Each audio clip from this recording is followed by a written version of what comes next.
Hadirin yang dimuliakan oleh Allah Subhanahu wa taala, bahwa banyak manusia menginginkan kebaikan, akan tetapi Allah tidak mengizinkan kebaikan. Kita begini bukan kemauan kita, tapi Allah yang punya mau. Walaupun kita pengen, tapi kalau Allahnya nggak pengen, nggak mungkin dihadirkan di tempat ini. Maka kita ucapkan kepada Allah Subhanahu wa taala alhamdulillah. Berapa banyak di dalam hati mereka makhluk Allah di luar sana menginginkan seperti kita. Dia ingin duduk seperti kita, dia ingin berzikir seperti kita, dia ingin bersalawat seperti kita, dia ingin berkumpul seperti kita, tetapi Allah Subhanahu wa taala belum menginginkan kita. Allah Subhanahu wa taala berikan tanpa kita pikirkan. Pokoknya kalau udah datang malam Minggu ada jadwalnya. Malam Senin ada jadwalnya. Malam apa? Selasa, Rabu, Kamis sampai ke Jumat ini ada jadwalnya. Tapi apakah kita tidak berpikir dikala Allah Subhanahu wa taala tidak gerakkan tubuh kita? Hati kita pengen, tapi Allah nggak gerakin. Kadang dibikin sama Allah malas-malasan, kadang dibikin sama Allah Subhanahu wa taala apa aja alasannya, sehingga sebab itu dia tidak duduk dan berzikir kepada Allah dan Nabi kita Maulana Muhammad. Ada lagi yang udah malas-malasan, yang udah gak enak, badannya kadang sakit, pada ngerentak, pikirannya lagi puyeng, hatinya lagi gak enak. Tapi kata Allah bilang, hadir kamu di majelis zikir. Maka apa? Allah mudahkan dia. Tahu-tahu datang temannya ke rumah, tahu-tahu datang saudarinya ke rumah, tahu-tahu datang kerabatnya ke rumah. Ayo kita duduk ziarah di tempat zikir, di tempat salawat, di tempat disebut nama Allah Subhanahu wa taala. Niatnya sebetulnya dia mau tidur aja, tapi Allah pengenkan dia berzikir kepada Allah Subhanahu wa taala. Allah inginkan dia bersalawat kepada Nabi kita Maulana. Ini bukan keinginan kita, ini keinginan Allah Subhanahu wa taala. Ini nikmat yang besar yang harus kita jaga. Wa amma bi ni'mati rabbika. Maka kenikmatan yang seperti ini kasih tahu yang lain, ajak yang lain, bawa yang lain. Jangan cuma kita doang yang ngerasain. Kita punya anak, bawa anak kita.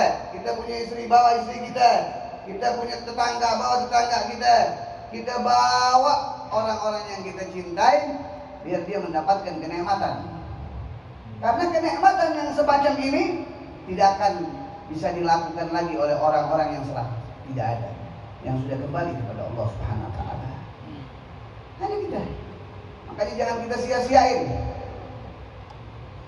hal yang nikmat semacam ini. Karena apa? Karena kalau Allah Subhanahu wa taala sudah tidak inginkan, maka walaupun kita berlinangan harta, kedudukan, pangkat, rumahnya istimewa, kendaraannya istimewa, usahanya istimewa, tapi Allah mengharamkan untuk dia mengucapkan namanya. Na'udzubillah min. Berapa banyak yang semacam ini? Dan ini semua kalau Allah sudah tidak inginkan, maka satu kerugian, kecelakaan bagi kita. Kecelakaan itu bukan tabrakan. Kecelakaan itu dikala kita biasa istiqomah, Allah nggak istiqomahin kita. Celaka buat kita. Celaka buat kita.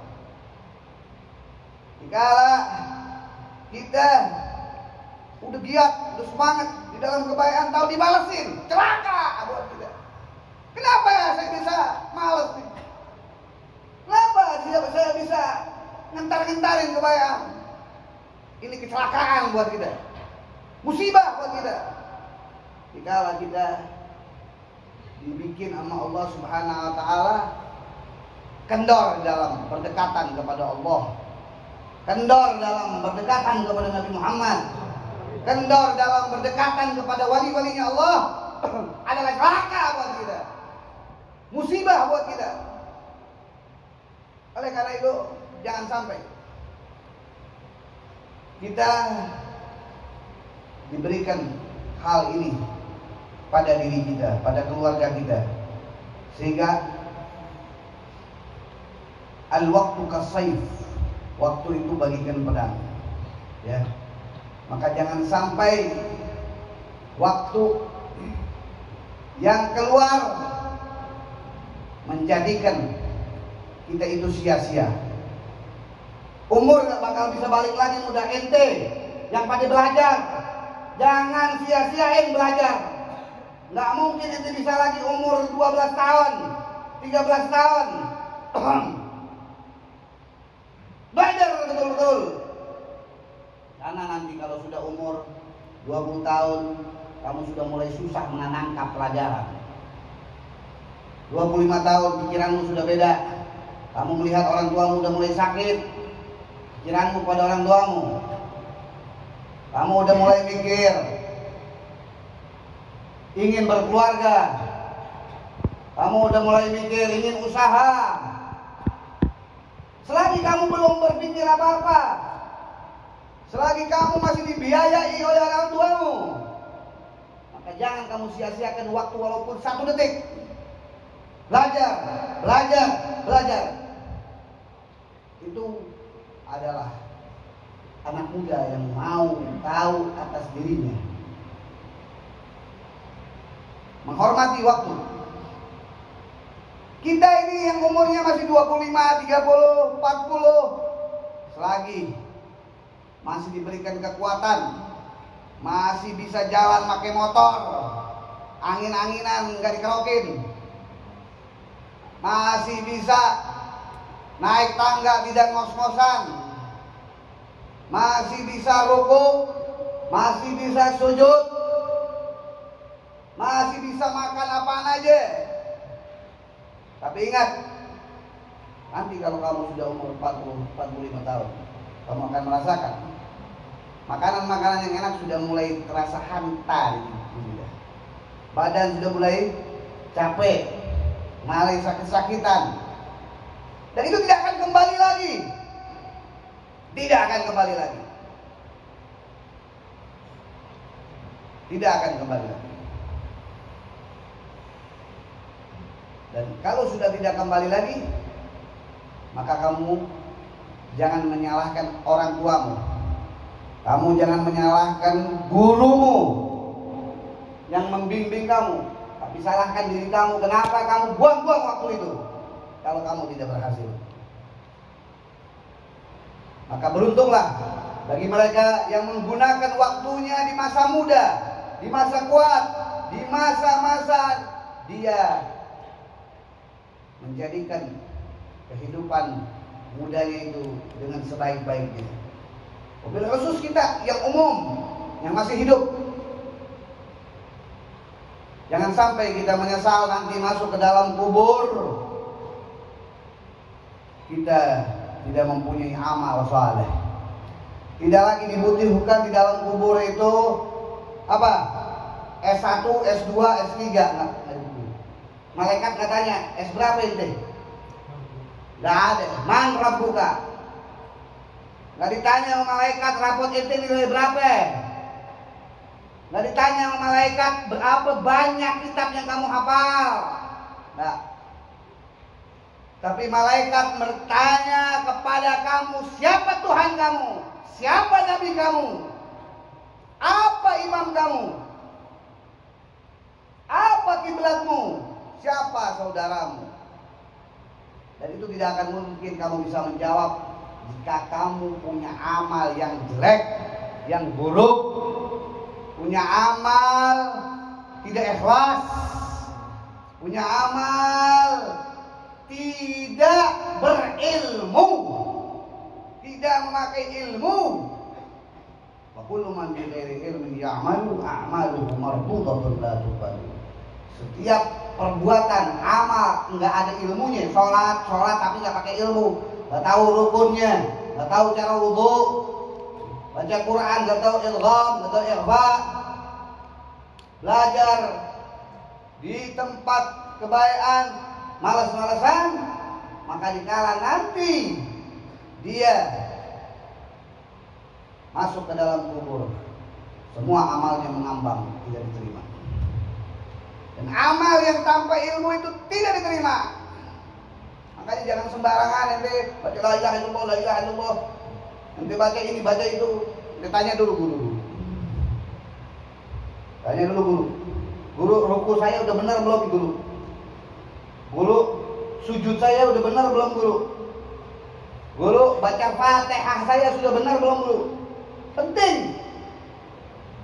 Karena apa? Karena sah tidak sahnya sholat itu tergantung baca Fatihah. Guru, bagaimana wudhu saya? Sudah benar gak? Nggak mungkin kamu bisa diterima sholat kamu kalau wudhunya tidak benar. Nah ini semua kita jaga. Makanya lihat, tanya sama guru gitu.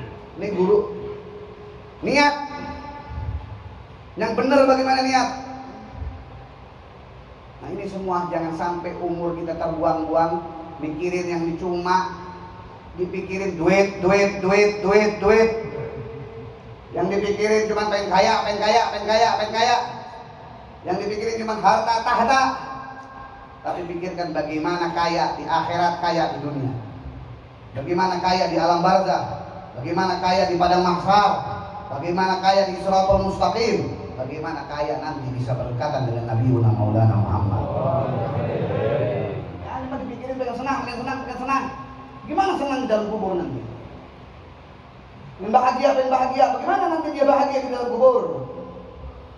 Itu semua tidak akan terjadi bila kamu tidak tunjukkan di masa muda kamu dengan baik-baik, di masa hidup kamu dengan baik-baik.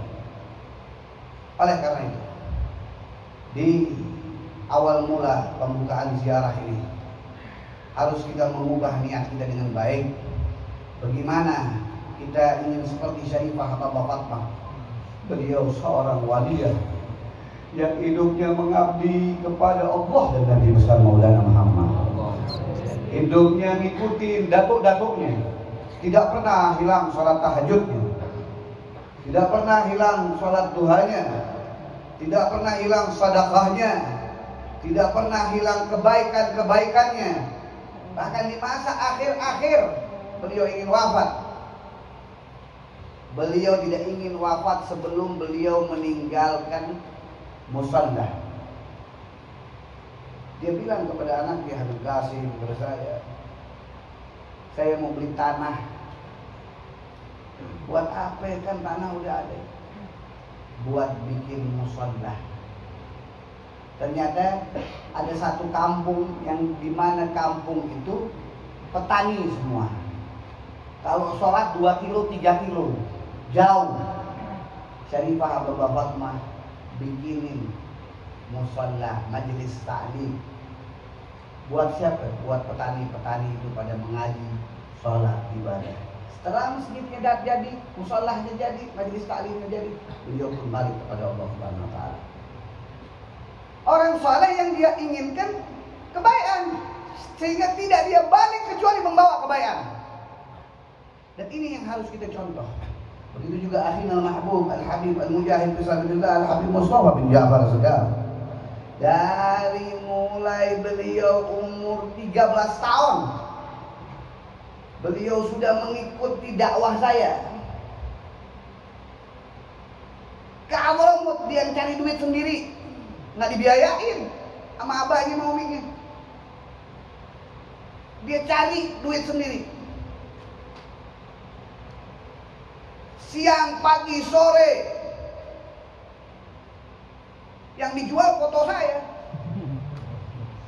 Ente dapat duit dari mana nih? Oh, saya kerja. Kerja apaan? Jual foto antum. Wah, foto saya dijual. Dapat duit 15 juta juta waktu itu. Berangkat dia. Nggak punya modal bahasa Arab, nggak punya modal ilmu apa-apa, cuman modalnya mentalnya berani. Habib Mustafa. Oh itu sekali-kali nanti ngadepin Habib Mustafa, tabokin itu. Mustafa ini orang jangan manusia, jin tabokin itu. Mustafa paling berani orang. Sampai Hadramut ditanya bahasa Arab. When? Apa tuh paspor? Jawas. Gimana ente punya paspor? Apaan Jawas? Gua gak ngerti. Saking polos-polosnya. Bingung. Sampai dia ketemu orang Indonesia. Kita kasih tahu, ente punya paspor mana? Oh paspor ini gimana ya? Oh ketinggalan di atas kapal. Dia lari lagi, untuk tuh kapal belum jalan. Tapi Mustafa saya cerita sedikit. Dia mau tanya apa? Mental. Sampai di Hadramut dia benar-benar belajar di sihir 3 tahun, belajar di inat 3 tahun, sampai akhirnya belajar di Darul Mustafa. Di tempat Al-Imam Al-Habib Umar bin Muhammad bin Salim bin Habib 4 tahun keluar dari Hadramut. Kaget saya, tahu-tahu sudah besok. Wah, ceramah kita. Itu semua dia bisa karena apa? Karena keberanian. Dia sama temennya baik, sama gurunya baik, sama saudara-saudaranya baik, bahkan sama orang tuanya luar biasa baik.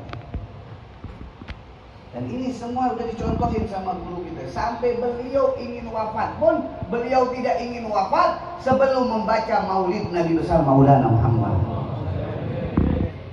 Mau wafat sebelum beliau mengucapkan ya Rabbi salli ala Muhammad habibika syafi'il. Salawat yang dikarang oleh gurunya. Ini menandakan apa? Rasa cintanya. Malam itu beliau bersama-sama kita, malam minggunya di sini, Seninnya beliau udah balik kepada Allah Subhanahu wa taala. Nah, ini kita harus contoh 2 orang mulia ini.